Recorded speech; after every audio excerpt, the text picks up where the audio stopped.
Welcome everybody into HogvilleNET YouTube Live. I'm Kevin McPherson, your host. Good morning, wee hours of the morning. It's early on a Friday.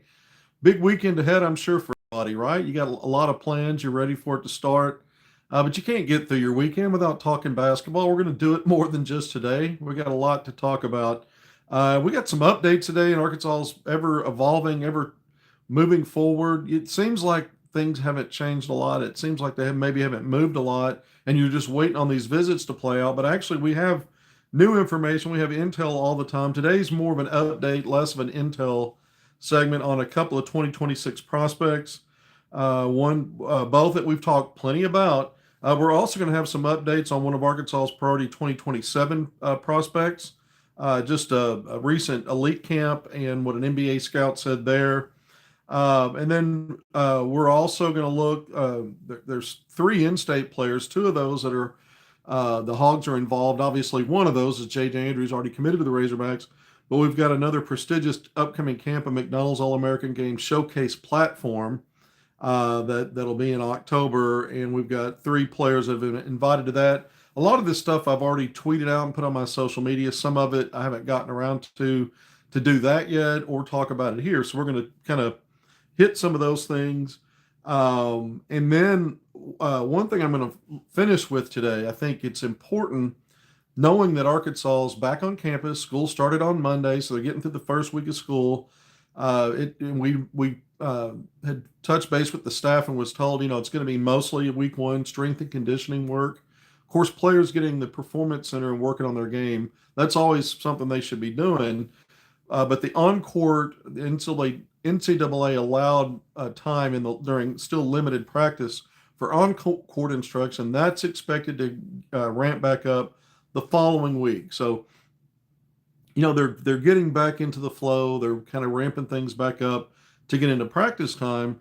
And so I have a lot of questions for a team that I think is, got the potential for a final weekend kind of a run, for a team that I see as a preseason top 10.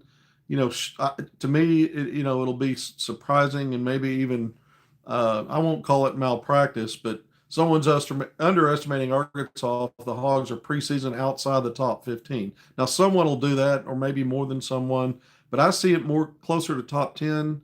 And in that 10 to 15 range, I'm okay with that for preseason. But having said that, and I'm, very soon I'm going to have my first SEC power rankings. I know I keep teasing that, but I've been working on some stuff to get ready for that.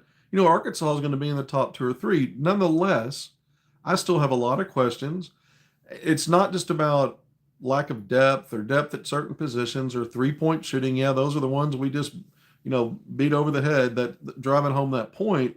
But for individuals, what did guys work on in more than a month? Remember, summer camp broke on July 16th. That was the final day that the team practiced. So we're, pushing 6 weeks since that time, and you know about certain players were off at camp, elite camps, doing different things. What did guys do to get better? What were some of the things we heard inside the building? And then things that we observed ourselves in that one tiny little small hour window that the media got. But we had a lot of good feedback from what was going on inside the performance center. And so we're always trying to piece together, what do we think about things? What do we think about some of these players? What are, not that we're building in absolute,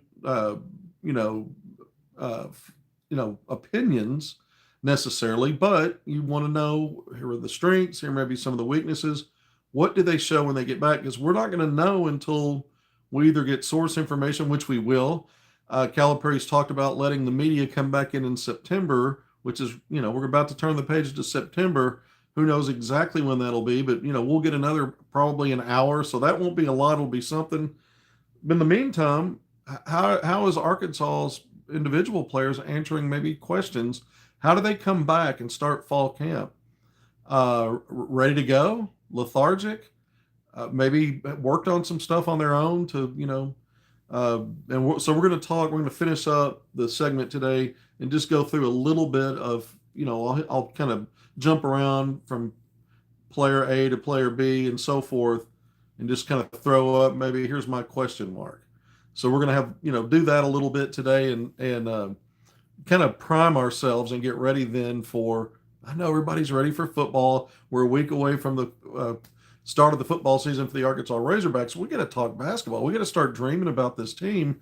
And when we do that, we also have questions we got to ask them, and then we hope they're answered in the way we want them answered. But the answers will be what they'll be, and those are all play out in due time. All right, we're 5 minutes in. Thank you for joining me on HogvilleNET YouTube Live. Once again, I'm Kevin McPherson. Let's get to it. Big news yesterday, class of 2026, Tay Kenny, Arkansas prime target. We know he's been a priority recruit.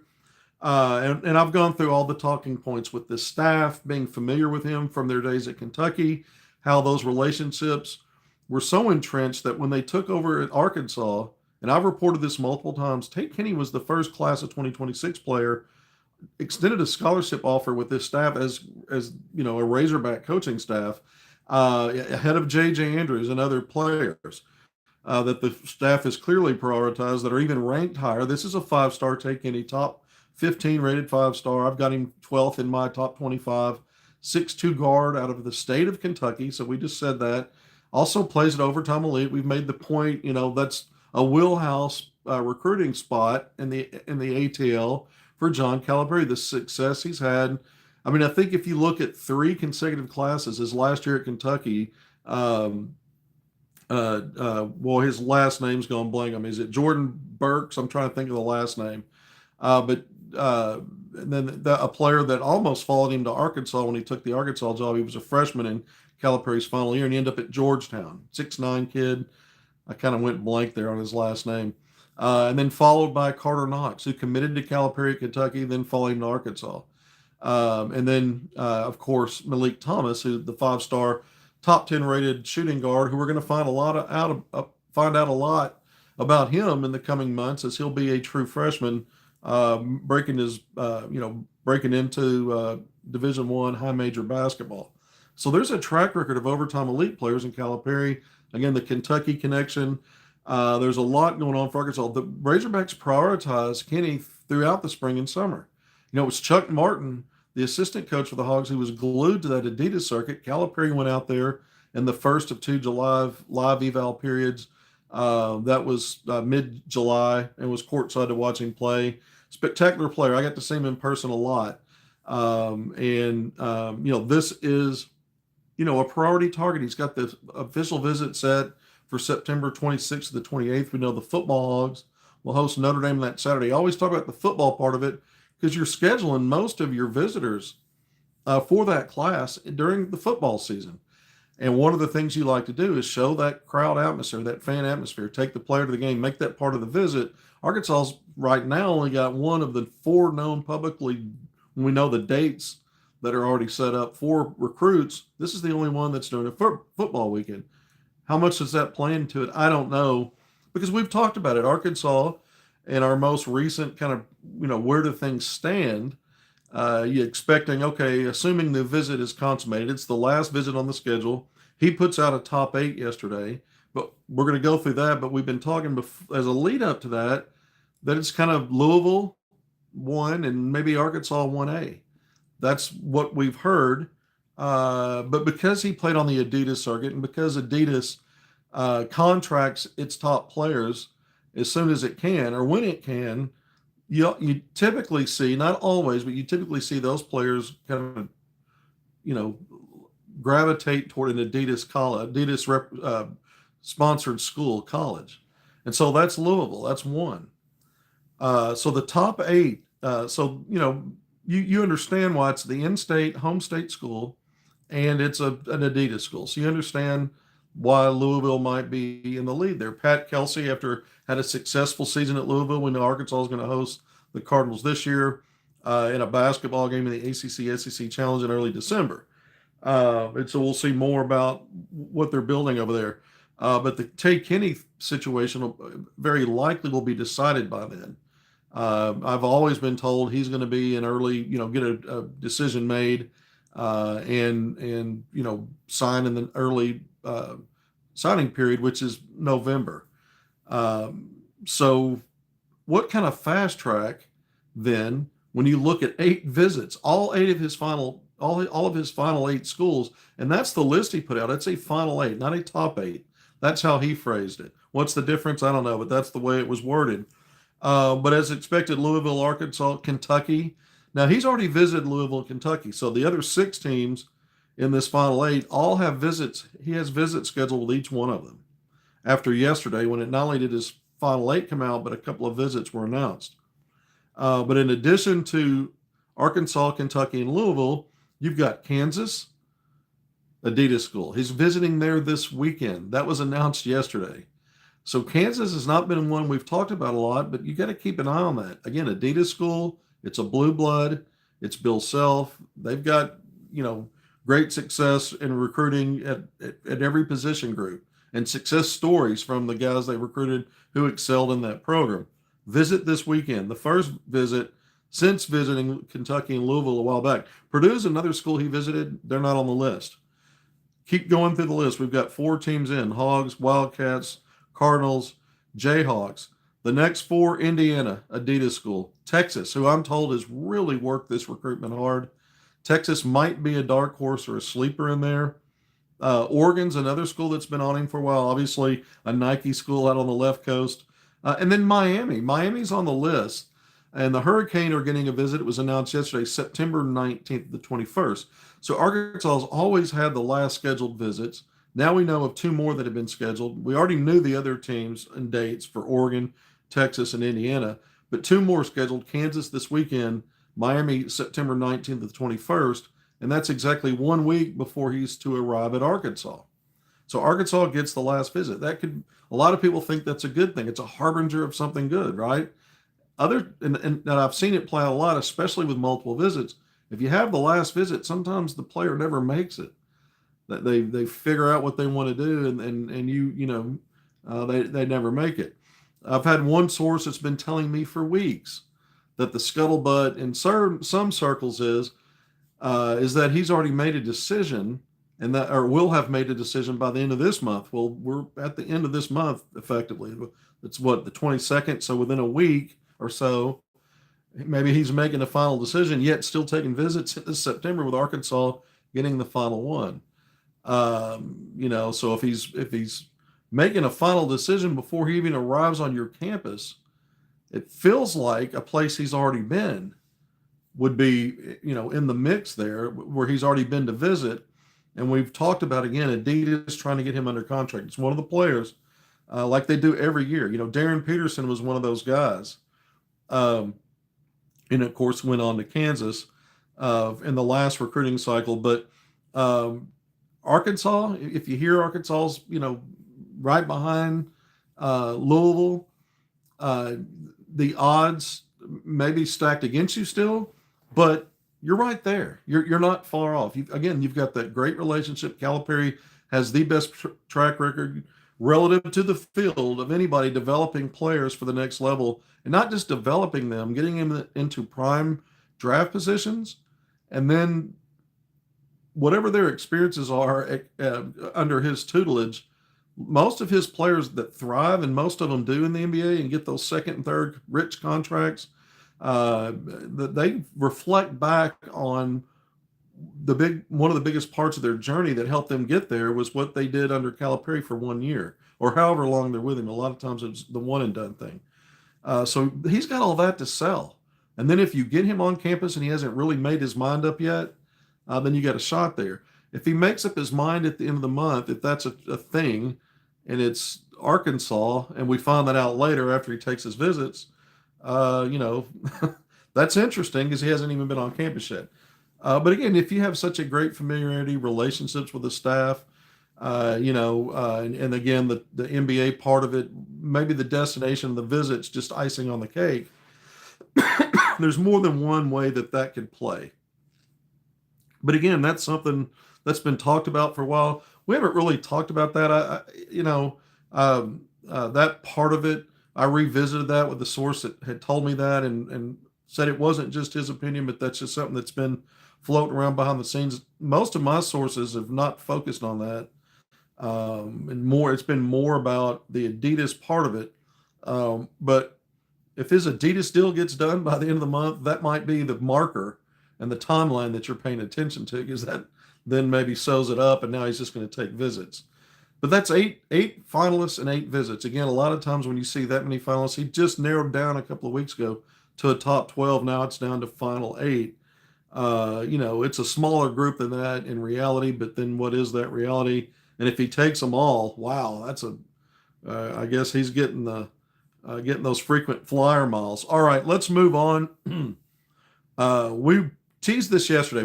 We mentioned that we're going to talk about a couple of Arkansas's priority 2026 recruiting targets. The other one's Abdul Touray. We just went through it with him when he dropped his top 7. I had a segment Wednesday. He put that list out Wednesday, and we went through it. So we'll go through that really quickly one more time here.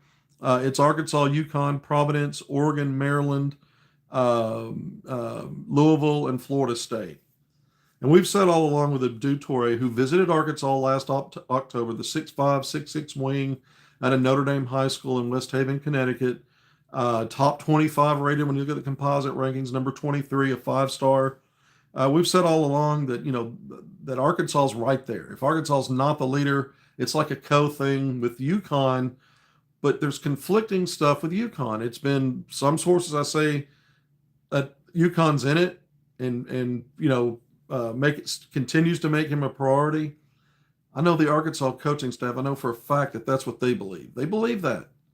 Then there's other sources that think that UConn's backed off a little bit. I have one that thinks that for that position, even though it's a different kind of player, Cole Clower, who's also scheduled to visit Arkansas in early October, that UConn's prioritizing him for the wing spot, and they might not try to double up at the wing spot, and they're going to see where things go with Clower. Clower has visits scheduled to UConn and Arkansas, by the way. Those were the last 2 dates that were made public, and I reported both of those. I was the first to get those out on social media a week or so ago, but it's kind of poignant that Arkansas and UConn are both pursuing the 2 guys, and how does that work? And so I'm not convinced that UConn wouldn't in the end of its summation decide that it wants both. Maybe for now they are prioritizing one guy. So the point I'm making here with Touray is we're still waiting. We've got the final 7. We're still waiting on the visit dates. And I checked with him yesterday, and he tells me that he's going to release the list soon. Well, remember 2 weeks ago, almost exactly 2 weeks ago, he said he was going to release it within 48 hours, which he said Sunday, but at the time he told me it was within a 48-hour window. And I had another source saying, look, the visit date's not finalized yet with Arkansas. So if that gets done in time for him to announce it on a Sunday, so be it, but it may not. And we've said that before. We didn't get that information, so we'd already kind of telegraphed that might go that way, and it certainly has. And here we are 2 weeks later going, if we get to Sunday and no visit dates announcements from Touray, then we've made it a full 2 weeks since we were expecting to get it. So now he's saying soon. So he just dropped the final 7 or the top 7 for him. So we'll see if that comes out. But I keep my eyes on UConn.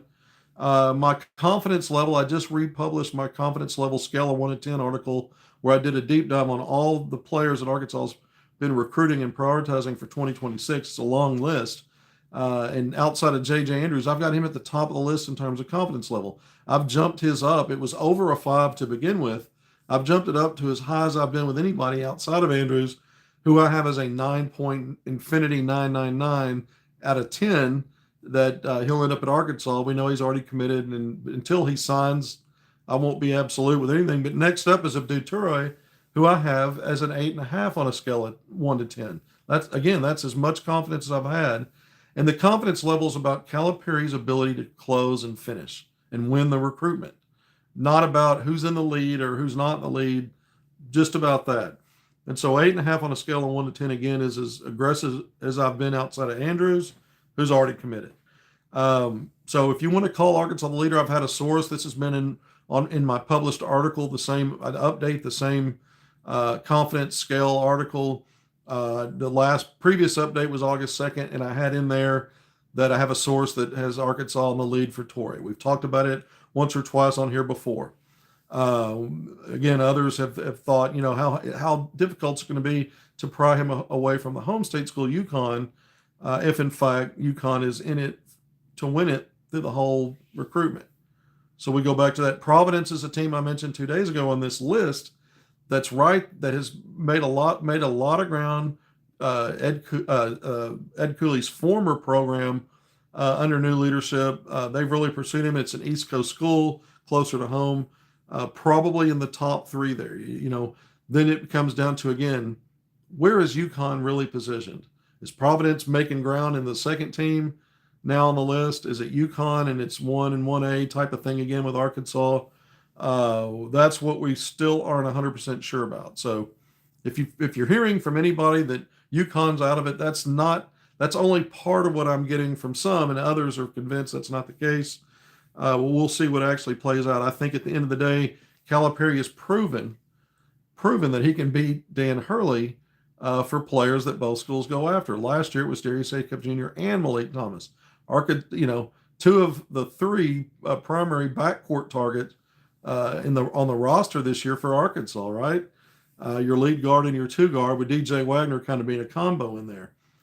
So Dan Hurley got his head kicked in a little bit twice, not once, but twice, on players that went and visited his campus. It's not like it was a marginal or on the fringes recruitment. He was going after those guys. Arkansas gets them. Could it be 3 out of 3 with Abdul Touray? So we've said it. Arkansas is either the leader or kind of a co-lead. Let's see what happens with UConn. And I stick with that. But Touray telling me yesterday that his visits will drop soon. Remember, my intel reporting 2 days ago on the monster intel drop was that I was able to confirm that his date was finalized. Leading up to that, they were working on finalizing it. I'd confirmed that it's finalized. I've been given the dates. I can't share them because he's got to share them.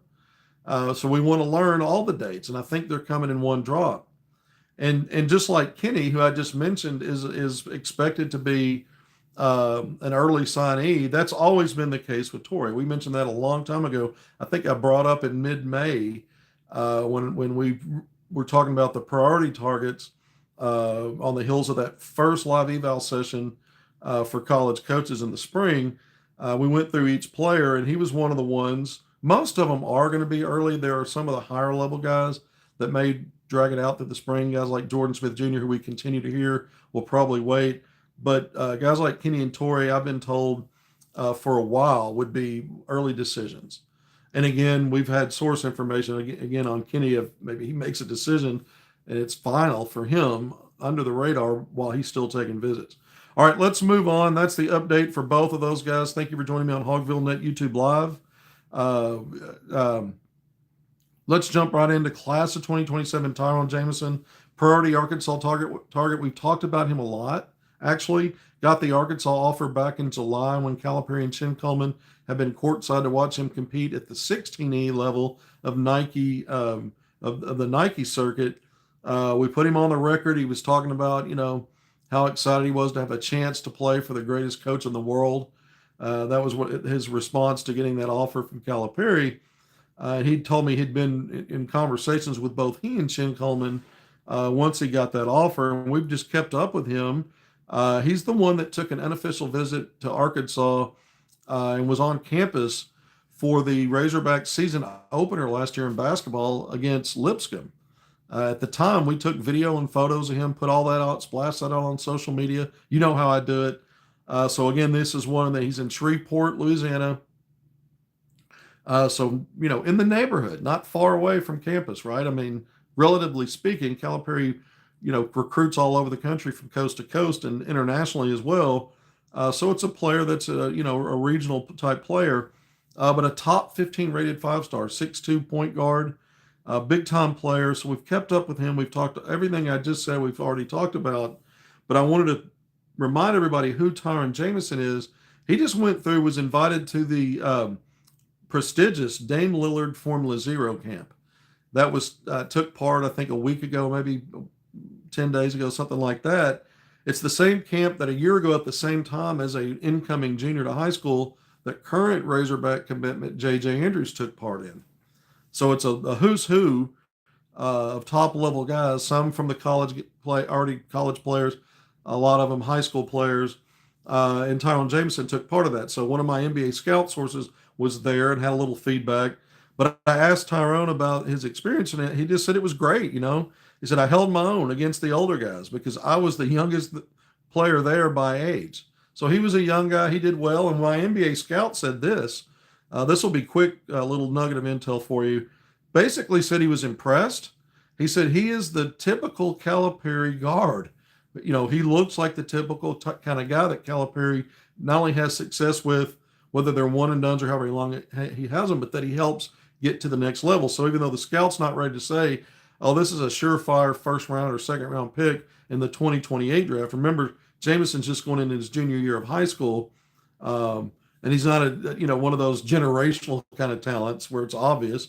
So the scout didn't quite go there, but he said he's very impressed with him, and he could see a trajectory where he would maybe have that viewpoint later down the road, but that it was right in Calipari's wheelhouse and the kind of player that he recruits and gets helps excel as an individual and helps him excel as a coach in those wins and losses. So I thought that was all good, and I like what Jamison said about holding his own, even though he was the young guy in the gym. And so again, Dame Lillard's Formula Zero camp, elite camp, a big deal, one of those big camps every year. We know a lot of the current Hogs that have been going through elite camps, JJ Andrews as well. Here's another player that's not a Hog yet. We'll see what happens, but Arkansas is certainly going to prioritize him. He'll certainly be back on campus for visits, and we'll see how that goes. Real quick, Wooten Top 150 camp, another elite camp. The top players around the country. October 2nd through the 3rd. This is a McDonald's All-American Games showcase event, a platform. A lot of the folks that weigh in on the McDonald's All-American selection team, the selection process, are there. Various scouts are allowed in, but it's another showcase event that matters a lot, especially when you're trying to impress folks that weigh in on decisions that construct those McDonald's All-American Game rosters. You got to remember that is the ultimate. That is the pinnacle of recognition for a high school player. The Gatorade Player of the Year in your state's a big deal. The National Gatorade Player of the Year, some of the other national recognitions. There are other all-star games after McDonald's every spring. We go through all of them because Arkansas's often got a player that's committed and signed and going, that's been honored, and high-level guys. But McDonald's All-American's the pinnacle. And so J.J. Andrews back at Wooten's Top 150. He'll be there. He's accepted his invitation. Anthony Spratt Jr., the 6'6" wing out of Benton, who just picked up that offer from Calipari. We reported that. We've had him on the record with interviews. We've done articles about it. He will also be attending Wooten Top 150, as will his teammate, a really talented guard, Brian Cal Jr., was at Whitehall last year as a freshman, class of 2028, same as Spratt. They're both going to be sophomores at Benton. Cal Jr. has now transferred to Benton, and he has also been invited to this camp. I got to cover him a lot at the 15U level on the Adidas circuit back in May. I've seen him play a lot, just like I have all the in-state guys. A really good quick twitch. Undersized guard for now. We'll see how much he grows. Put up really good numbers for the Arkansas Hawks 15U on that Adidas 3SSB circuit in the spring and summer. And so he's been recognized and getting an opportunity at such a big event. All right, so that says a lot about where things stand in terms of in-state and other players that Arkansas is recruiting. Let's shift to the current team real quick and just throw out a few questions we have for everybody. Let's start at the guy that was the player of the summer, Trevor Brazile. Let's start with him. The guy that was, lights out, blazing a trail at the end of the regular season last year, looks stronger, looks bigger, impressive in a post-practice presser. But what we saw in practice was he seems to be taking everything to an extra level, a better extra level. And, does he maintain consistency? That's aside from injuries, which have been significant and part of the equation of why it just hasn't launched consistently for him. Injuries is part of it, but the eye test, we've seen him, flat-footed, ball watching, not always engaged, not aggressive offensively at times where there's a play he can make. And then, a lot of that stuff, the more your motor runs and the more aggressive you are smartly, the more it snowballs in a good way and you build your confidence. And now you're that guy and you're not wondering, well, should I do this? Should I do that? But you're playing instinctively, using your talents. I mean, 6'10", 7'4", crazy bounce, can shoot threes, can defend the rim. We've seen games where he racks up double doubles and is a monster on the glass, high pointing the ball, getting out of his area to get it. All these things. Can he do that? Can he package that consistently? The question is, you're coming back to fall camp. You've been out for over a month. Are you still that guy that's trending that way? Because now it gets serious. Yeah, it's limited on-court stuff still for a while, but you're getting closer and closer to your season. And this is, it's all about business. Great that you were taking care of business in the summer. It's even more important that you stay on that path now. That's my question mark. Can Trevor Brazile continue that? Can Carter Knox continue the momentum he built? He had a lot of momentum at the end of the season, through the middle part of the season to the end of it. Went through the NBA draft process. Everybody knew he was coming back. All the experts we talked about here, all my sources with NBA scouts said, I don't even have a value draft range for him because I know he's going to come back. He's getting feedback. He wants to be a first rounder the following year. He's coming back. And then he was slow to get back. The team moved on to campus. Guys started getting acclimated. He was away for a bit. He came back, and then he was gone another few days. And by the time he got back in there, it wasn't that, physically he looked the part. He's in the best shape of his life, doing some good things, but not necessarily fully comfortable yet. And I was told, and we talked about this when he made my top 5 for summer performance, the last 2 weeks he was gangbusters. It's his shooting, everything, just everything, both ends. And that arguably in that time frame, the last couple of weeks, he might have been the best player out there for the Hogs. Trevor Brazile overall. Can Carter Knox just continue that? He's been going through these elite camps, CP3, Jason Tatum combined camp. Then it was Nike Skills last week, getting some, good instruction, more opportunities to prove himself, getting different looks and viewpoints of what maybe he still needs to work on and what's working for him. Does that carry over? Is he able to, have a veteran leadership quality about just going out and leading by example and doing what you do on the court, let alone the verbal and other stuff? And part of that's just making sure that you don't have a sophomore slump and that you take another step. And so these next few days, as they get back on the court, question is Carter Knox continuing to move the ball down the field and continuing to show that improvement, and that he's going to be a stud in year 2, which I think he could be an all SEC performer. We even talked about recently a pathway for him to potentially find a way to be an All-American. He's one of the 3 players I earmarked has got All-American potential on this Arkansas roster, but he's got to continue to show it and then that progression. So question mark there, does he do that? For a guy like Malik Ewing, offensively, I think he's coming along. We want to know, can he add the 3-point shot? Big question. Add the 3-point shot to the game that translates to actual games. He's only taken one three-point attempt in his college career with stops at Ole Miss and Florida State.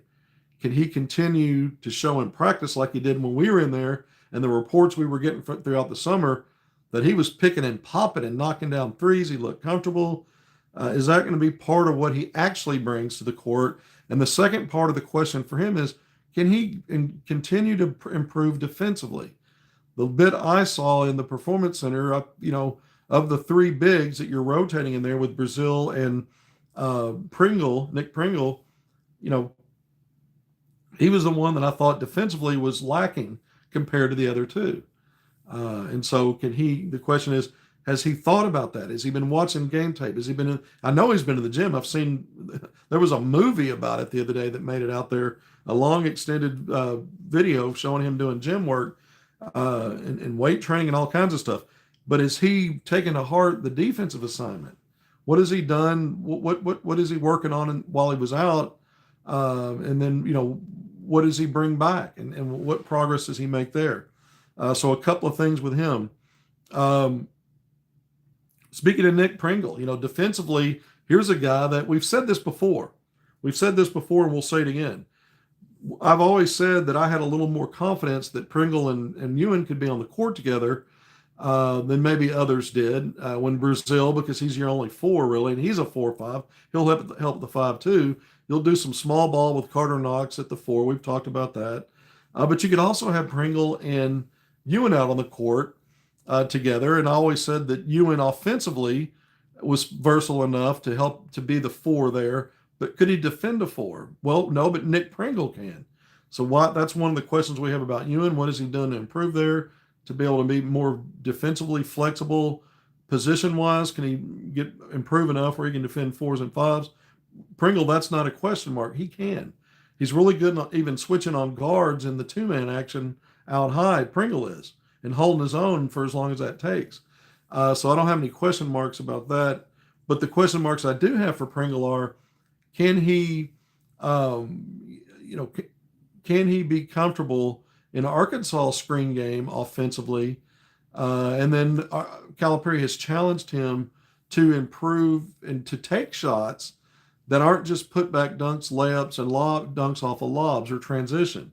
Having the confidence to take an 8 to 10 to 12 footer when the opportunity presents itself. Can he take another step? Has he been working on that on his own? And can he take a step and add some value there? That's a question mark I have for Pringle. Really nothing defensively. I got a lot of question marks for the backcourt because you have two true freshmen, no matter how talented they are. But the assignments are this. Acuff, the 1 hour we were in there, really displayed a good feel in the pick and roll, dribble handoff action as a lead guard and a facilitator, a really good feel for getting off the ball with on-time, on-target passes to set up others to score. He was less about his offense. Well, he's been primarily a scoring lead guard, scoring first, a willingness to facilitate, a good setup guy. But how does he balance that? Is he, was the summer enough to get the wheels turning with him coming into the fall to build on striking a good balance there, making sure that his own offense and going and getting points does not adversely affect others and getting them into their offense and being a setup guy, because that's what's required of your primary lead guard. He's going to start games that way. DJ Wagner, you hear Calipari say all the time, he shoots better in practice than what we see when we came into practice, and then how it translates to games. A 30% three-point shooter. He was number 2 on the summer. The top 5 that I had based on source information and what I was able to see in that 1 hour, right behind Trevor Brazil. When you look at the total summer, he was number 2 on the list of top performers. Well, third-year guy under Calipari, third-year college player, second year at Arkansas. We don't know how much better he can be as a three-point shooter. For me, the big question mark is, what is he doing to eliminate the bad plays and the turnovers? Yeah, I want to see the shooting get better. That is a question. But the other part is that's maybe more in his control is taking care of the basketball. He had a tough, not so pleasant assist to turnover ratio last year, and a lot of those were just head-scratching turnovers, just unforced stuff, mental lapses. What is he doing to mature as a veteran guy now? Arguably the team's leader. What is he doing to clean some of that up? With Acuff, I mentioned it. Malik Thomas's shot selection, eliminating wasted movement in terms of what is really required to execute in a play, whether you're on the ball or off the ball, moving well without it. Less is more. One dribble, spot, shoot, that kind of thing. Not that he's only ever going to take one dribble to get to a shot. That's not going to happen. But you're trying to refine some of that stuff. And I think the other thing with him is, especially with some of the feedback I got from those 2 Nike camps, was that it was all positive. It was mostly positive. And, he was one of the guys that got really high reviews overall. He was a little roller coaster, but that's a true freshman. And it's summer work. You can build on that. So my question is, what has Thomas learned? What has Leak learned that's going to be useful for him? Does he come back and you get into these 3-on-3, 4-on-4, 5-on-5s, and he's showing a little bit of maturity on the less is more idea and getting into his shot, taking the shot that's there sooner than the one you have to add 2 or 3 more dribbles because you like to do that and you're used to doing that. You're used to having your way. The higher you go up, the harder that is to do. Less is more. So has he taken that to heart? Does he start showing that early in some of those things? When I mentioned Carter Knox, Billy Richmond III was very impressive in the summer. His shot has improved. He's stronger. He is a wild card defensively. He is an energy guy. The biggest question mark I have for him is just, you know, looks like he's putting a little more arts on his shot. Hopefully he comes back and didn't fall into any bad habits these several weeks off, and you see a flatter shot coming back. And I think the other thing is just learning how to play, be himself, but learn how to play without picking up, being a foul magnet. And then offensively, he's going to be a primary handler. Sometimes, in theory, Calipari continues to talk about it. He was last year. Most of that was based on attrition. But is he able to clean up some of the turnover mistakes in a similar vein to DJ Wagner? He's another guy where that kind of stood out. Is he going to show, again, maturity level as he gets through fall camp now and things ramp up, of a guy that's cleaning some stuff up? You're going to live with a lot of that with Billy Richmond because of all the wow stuff he brings and how hard he plays. It's not like it's just going to go away, but can he clean it up a little bit and trend in the right way? It's year 2 for him. So it's a question mark there. And I think, really outside of those guys, that's those are your top 8. It's, for me with Seeley and even Samito, who's now on campus, those are kind of 9 and 10, the way I see it.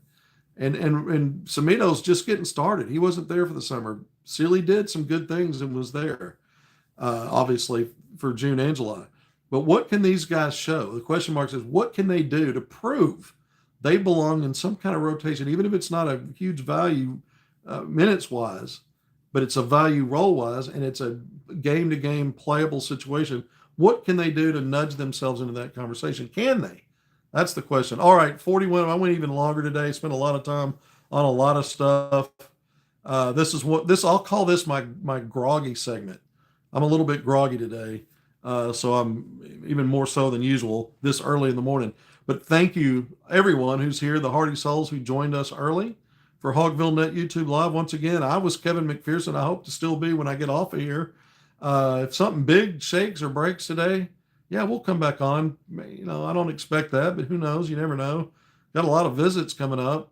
And we went through the gamut in my last segment. We went through most of them, not only all the visitors, with the ones that are locked into visits. Again, Abdul Touray, it's a matter of time before he drops that announcement on the visit dates. We know that it's been set. I know the dates. Now we're just waiting to hear them. But until next time, which will probably be tomorrow, I plan on being back tomorrow. I've got some good stuff that I'm working on, including more intel. Until then, thanks for being here. Take care of yourselves. Be great in all your endeavors. We appreciate all of you. See you soon.